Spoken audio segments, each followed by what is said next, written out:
The call came through at 11:45 p.m. on a Friday night while I was elbow deep in hydraulic fluid under the main press at Precision Auto Components, trying to stop a catastrophic equipment failure that had already shut down 3 assembly lines and put us at risk of recalling 180,000 auto parts. My phone buzzed against my work shirt. I ignored it. Then it buzzed again. I wiped my hands on my coveralls and checked the screen. Preston Ward, my direct supervisor, calling from his suburban home at what should be dinner time with his family.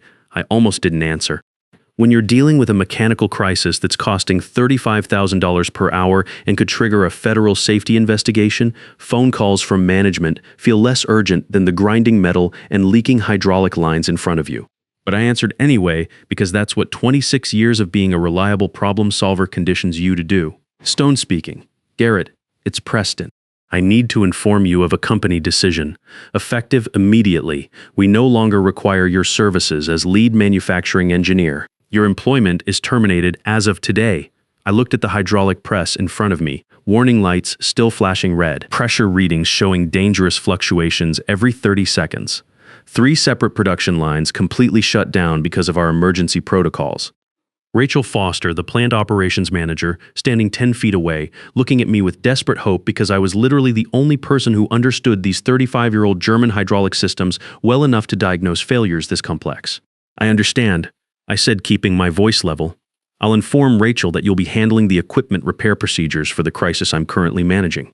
Silence long enough that I thought the call might have dropped. What crisis? The hydraulic system failure that brought me here at 6 p.m. yesterday. 3 production lines are down.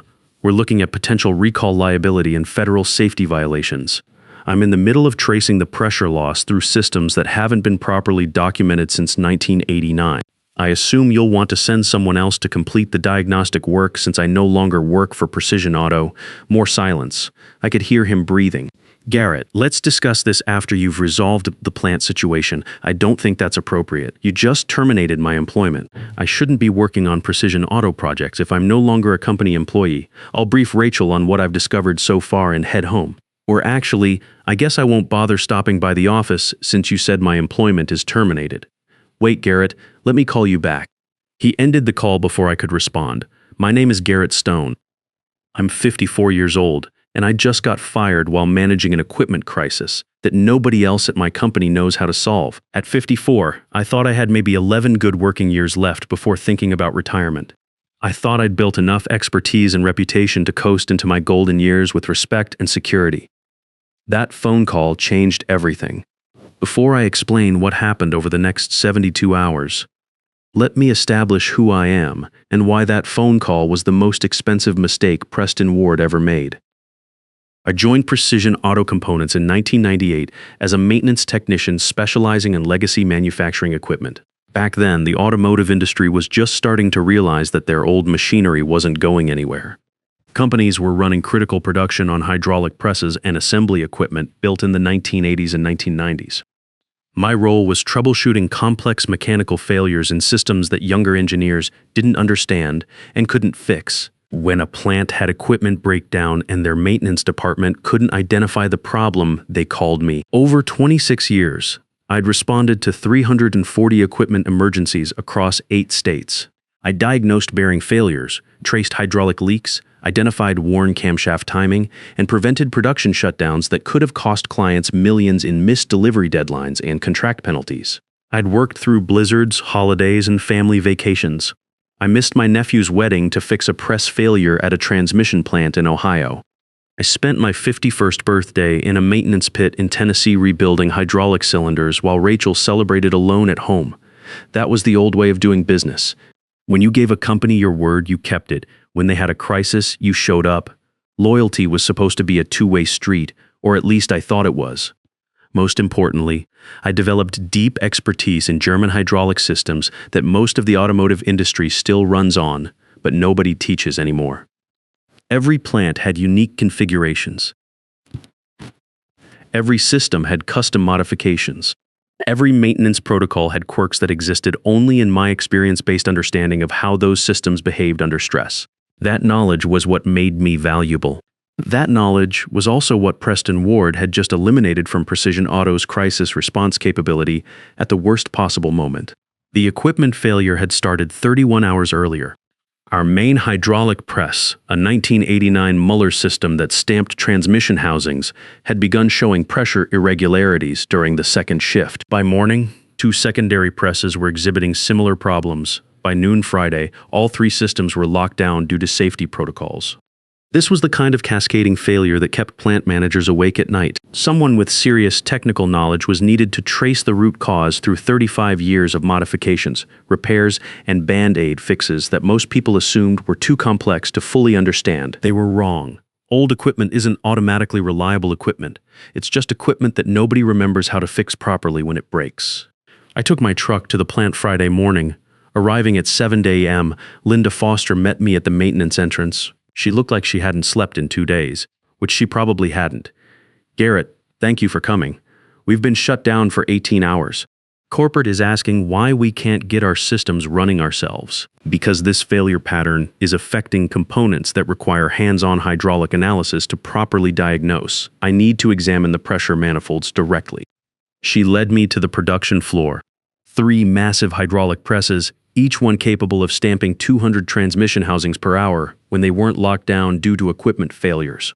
All silent now, all offline, all costing Precision Auto approximately $35,000 per hour in lost production. This was the kind of place that reminded me why I got into this business. These weren't just machines. They were the backbone of American manufacturing. Every transmission housing, every engine mount, every brake component, it all came through systems like these. And when they went down, real people suffered. Assembly workers got sent home without pay. Suppliers missed delivery contracts. Customers faced production delays. I spent the next 9 hours tracing the failure through hydraulic schematics, identifying the exact pressure relief valves that were malfunctioning, and mapping the cascade effect through interconnected systems. This wasn't some routine maintenance issue. This was sophisticated mechanical failure that required understanding exactly how these German systems had been modified over 35 years. By 4 p.m., I'd identified the root cause. A pressure relief valve in the primary manifold was sticking due to contaminated hydraulic fluid. But the contamination wasn't random. It was metal particles from worn cylinder sleeves that hadn't been replaced during routine maintenance.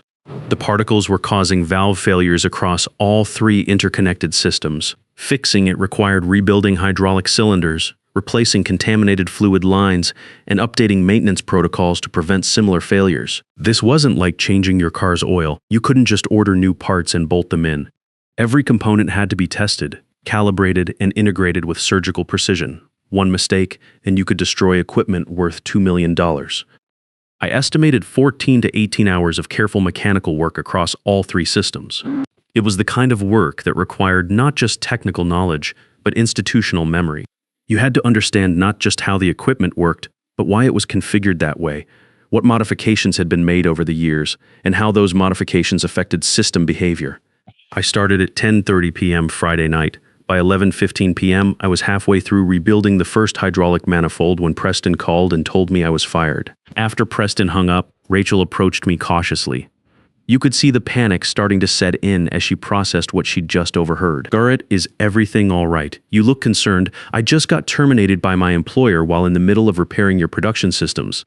Her expression went from concerned to horrified. In her world, plants didn't just close for the weekend. Every hour these systems stayed down was costing her facility money and contracts it couldn't afford to lose. Terminated. "But you're the only person who understands our hydraulic systems. What happens to our equipment?" That's an excellent question. Precision Auto will need to send someone else to complete the work. How long will that take? The other technician who understands these German systems is Cameron Price. He's in Kentucky managing a plant startup. Precision Auto might have to wait until he becomes available. How long? Cameron's project is scheduled for another 12 days plus travel time. Rachel's face went white. I could see her doing the math in her head. We can't wait 12 days. Every day offline costs us $840,000 in lost production, plus contract penalties. 12 days would be over $10 million in losses. Then I suggest you contact Precision Auto Corporate and explain the urgency. At 1:20 a.m., my phone rang again. This time it was Owen Bailey, Precision Auto's Chief Operating Officer. Owen had been with the company for 15 years and understood exactly how critical my role was to manufacturing crisis management. He was also smart enough to realize that Preston had just made a catastrophic error in judgment. Garrett, I just got off the phone with Preston. There's been a misunderstanding about your employment status. We need you to complete the equipment repairs before we discuss any personnel matters. Owen, Preston was very clear. He said, my employment was terminated effective immediately. That's not a misunderstanding. That's termination. I could hear the desperation creeping into his voice. Owen understood the implications in a way that Preston obviously didn't. This wasn't just about one disgruntled employee. This was about Precision Auto's entire reputation in the automotive industry. I understand this is confusing, but let's focus on resolving the production crisis first. We can address your employment situation after you've secured the systems. I don't think that's appropriate. If I'm terminated, I shouldn't be working on Precision Auto projects. If I'm not terminated, then Preston needs to call me back and clarify that he made an error. This is a critical production situation. These systems are losing hundreds of thousands of dollars per day. We need you to complete the hydraulic repairs. Then you need to clarify my employment status first. Am I a Precision Auto employee or not? Long pause. I could hear Owen thinking through the implications. If he said I was still employed, he'd be contradicting Preston's termination and creating internal political problems. If he said I was terminated, he'd be admitting that Precision Auto had just eliminated their crisis response capability in the middle of their most expensive emergency. Garrett, let me conference in Preston so we can resolve this together. I'd rather you didn't. Preston was clear about his decision. I'm respecting that decision by no longer working on Precision Auto projects. If the plant needs assistance, they should contact company headquarters and request another technician. There is no other technician available who understands these legacy hydraulic systems. That's an unfortunate situation, but it's not my problem anymore since I'm no longer a Precision Auto employee. I ended the call. Rachel was standing nearby, having heard my side of the conversation. The weight of the situation was settling on her shoulders like a lead blanket. At my age, I'd seen this look before, the moment when someone in management realizes they're completely dependent on something they don't understand and can't control. What should we do, Garrett? You should contact Precision Auto headquarters and request emergency technical support. Explain the urgency of the situation. They'll prioritize getting someone here as quickly as possible, but you're here now. You understand our systems. You are in the middle of fixing the problem. Can't you just complete the work? I thought about that carefully. In the old days, you'd finish the job regardless of company politics, because it was the right thing to do. But I'd learned something important over 26 years in corporate America. Loyalty has to go both ways. I'd given Precision Auto my best years, missed family events, worked holidays, and built their reputation one crisis at a time. The moment it became convenient, they threw me away like a broken piece of equipment. I was fired 89 minutes ago. I can't ethically continue working on a project for a company that just terminated my employment. What if we hired you directly? Not through Precision Auto, but as an independent consultant working for this plant. Now, that was interesting. I'd never considered going independent, but at 54, maybe it was time to think about options beyond the corporate ladder. My wife Rachel had been telling me for months that I was too valuable to let one company control my future. She'd grown up watching her father work 35 years for a steel company, only to get laid off 8 months before retirement. That would create contractual complications. Your plant has maintenance agreements with Precision Auto. Those agreements probably have exclusivity provisions preventing you from hiring outside consultants to work on Precision Auto design systems. I'll check our contracts. She called the plant's legal department, had a quick conversation that involved a lot of technical terms and urgent whispers, then looked at me with cautious optimism. Our legal team says the maintenance agreement has exclusivity provisions for routine service, but emergency repairs can be conducted by any qualified consultant if Precision Auto cannot provide timely support.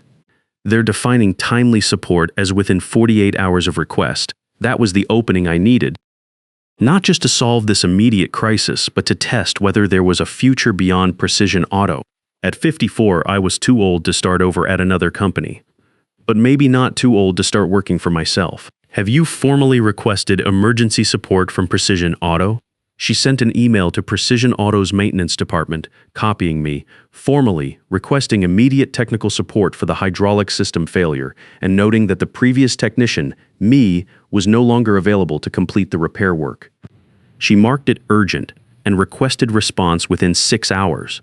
At 3:40 a.m., we received a response from Precision Auto's maintenance coordinator that told us everything we needed to know about how this was going to play out. We acknowledge your request for emergency technical support. Our senior manufacturing engineers are currently committed to other client projects.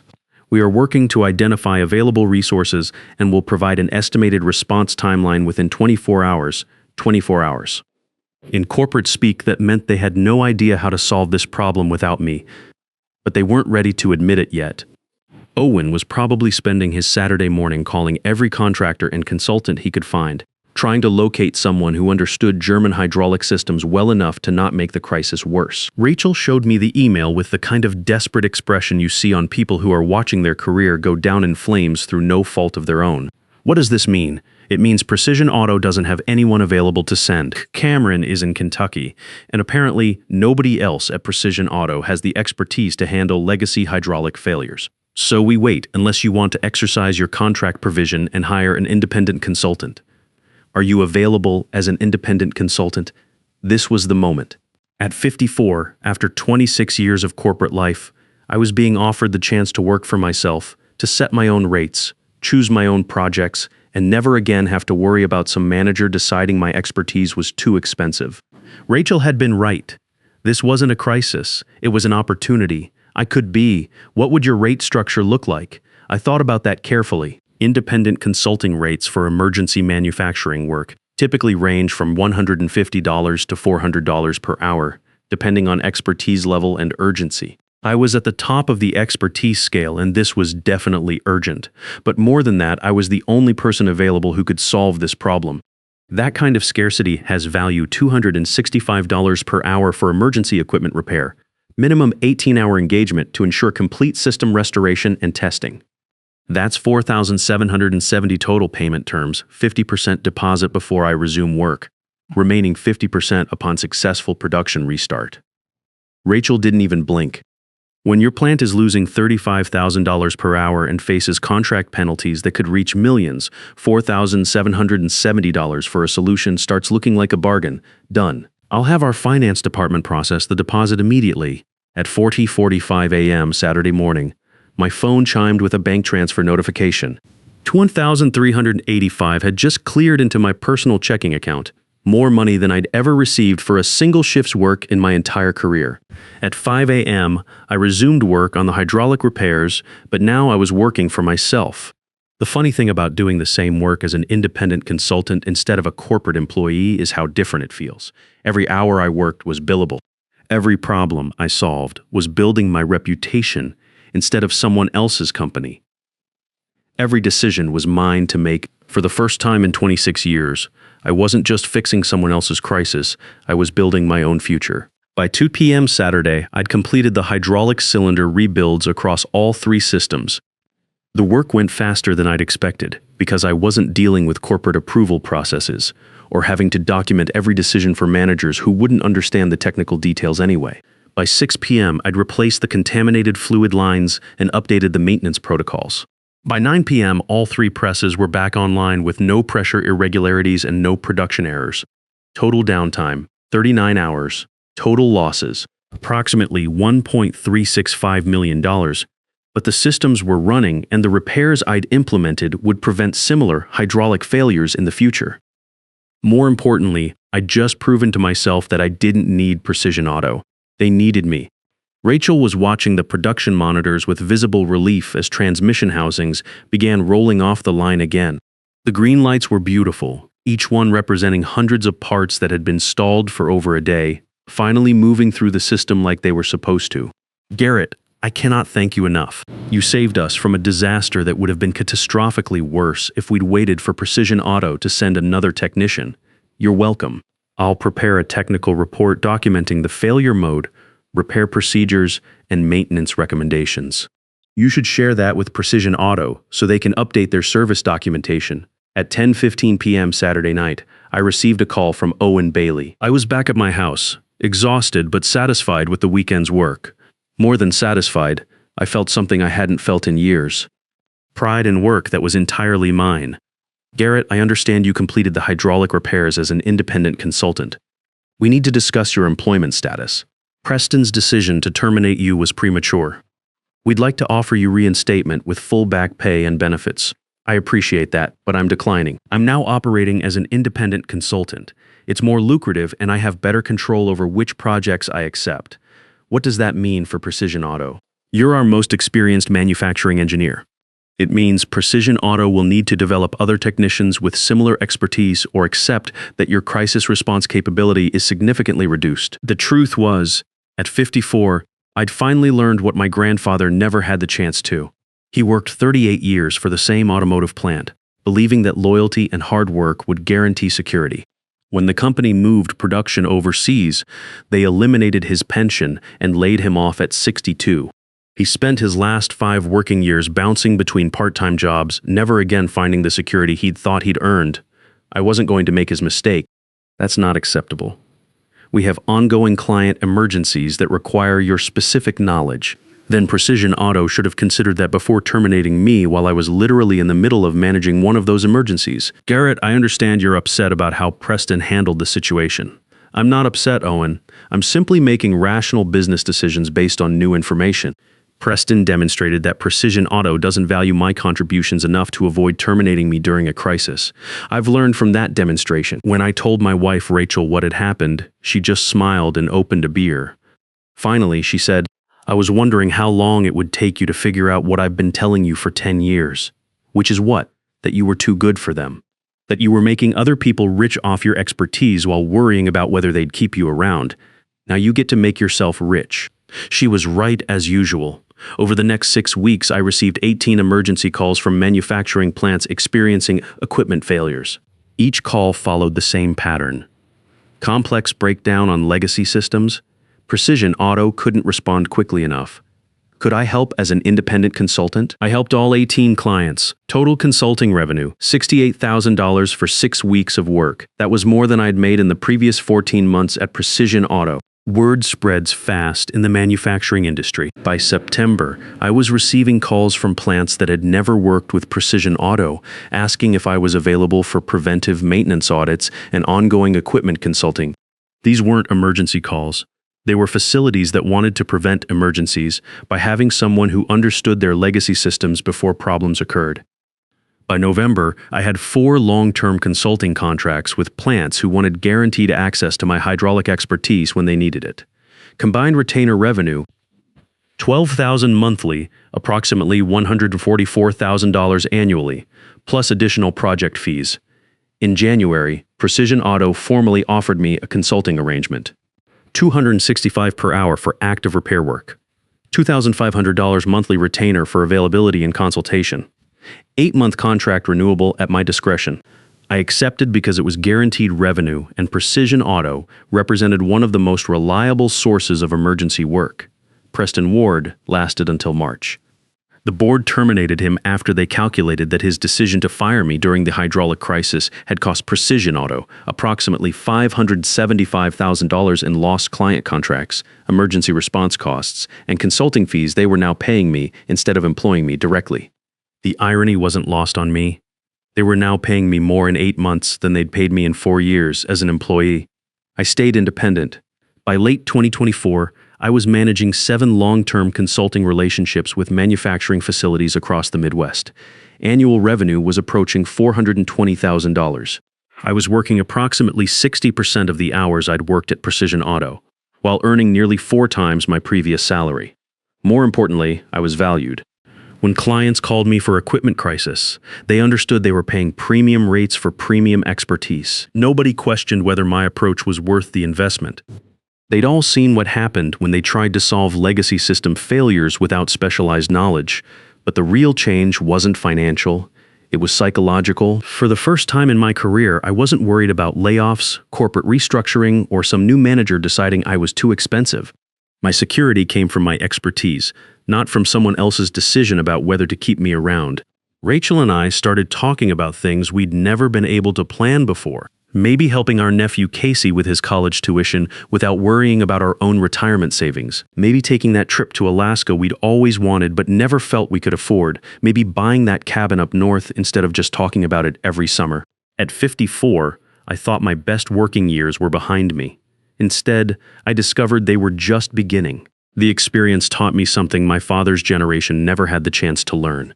Sometimes the worst thing that can happen to your career turns out to be the best thing. Here's what I learned from the entire experience, and what I wish I'd understood 20 years earlier. The most dangerous employee to fire isn't the one who complains about management or threatens to quit. It's the one who's literally in the middle of solving a crisis that nobody else knows how to solve when you decide they're expendable. Because when you fire that person, you don't just lose their future contributions, you lose their ability to prevent the immediate disaster that's happening right now. And you discover that replacing specialized expertise during an emergency isn't just expensive, it's often impossible. Peaston wanted to reduce payroll and eliminate what he saw as an expensive senior technician. He got exactly what he wanted. I was eliminated. But my expertise wasn't eliminated. It just got a lot more expensive and started working for the competition. Sometimes the best revenge isn't proving people wrong. It's letting them experience the full cost of being right about what they wanted. Preston wanted me gone, and I was gone. Then he got to explain to his executives why their most critical production crisis was costing an additional $35,000 per day, because the one person who could fix it was no longer on their payroll. At 54, I finally learned what took my grandfather a lifetime to figure out, but too late to benefit from. Your value isn't determined by what one company is willing to pay you, it's determined by what the market will pay for what you know how to do. And sometimes the market values that knowledge far more than any single employer ever will. Getting fired wasn't the end of my career. It was the beginning of the career I should have had all along, one where my expertise was properly valued, because I controlled how it was deployed. That phone call at 11:45 p.m. on a Friday night didn't destroy my future. It finally set it free. In corporate America, they'll call you family right up until the moment they decide you're too expensive. But your expertise belongs to you, not them, and the market will always pay more for real value than any single employer ever will. The most powerful position you can ever hold isn't a title on someone else's org chart. It's being the only person. Some days feel off, like I'm standing but still falling. A little pain, a little tired, and no one to tell it all to. There are days that feel unsteady, like I'm drifting out of place. Every step just feels so heavy, with a smile I have to fake. A little hurt I keep inside me, a little weight I always hide, and 1,000 quiet worries I've been holding deep inside. There's no one here to tell it to, no one who would understand. So I carry all these feelings like they're slipping through my hands. A little broken, a little lost, trying hard to just get through. All these nights I stay awake with everything I never say to you. I keep walking through the silence like it's all I've ever known. Every crowded room reminds me how it feels to be alone. There's no one here to tell it to, no one who would understand. So I carry all these feelings like they're slipping through my hands. A little broken, little lost, trying hard to just get through. All these nights I stay awake with everything I never say to you.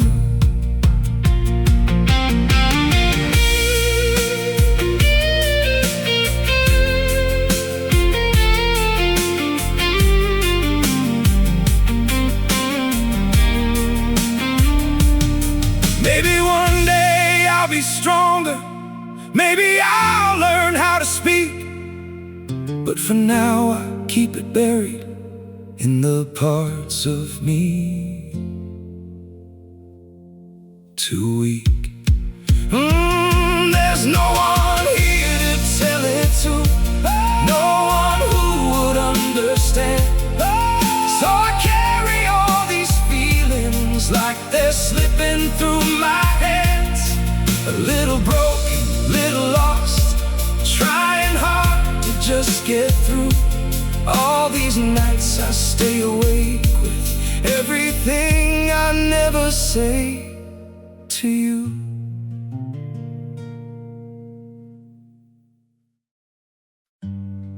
They say just forget. Move on like it's easy. But forgetting you feels like remembering someone I've never seen. I've been trying to erase you from the places in my mind, but the harder that I fight it, the more you're hard to leave behind. Every memory keeps slipping through the cracks I try to close, like a face I should remember, but somehow never know. Forgetting you feels impossible, like chasing something I can't hold, like trying to remember someone that I've never even known. I keep reaching through the silence for a past I can't undo, 'cause letting go of what we had feels like losing something true. Every moment turns to fragments, every thought just fades to blue, like I'm searching for a feeling that still only leads to you.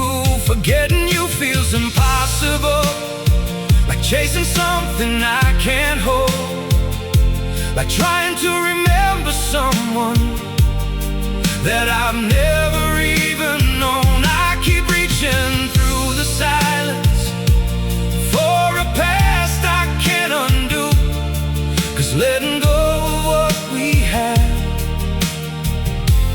feels like losing something true.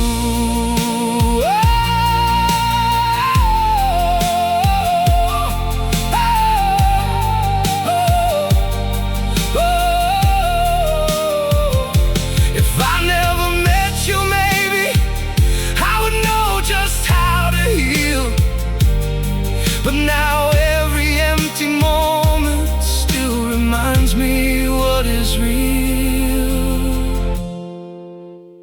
Forgetting you feels impossible, like chasing something I can't hold, like trying to remember someone that I've never even known. I keep reaching through the silence for a past I can't undo, 'cause letting go of what we had feels like losing something true.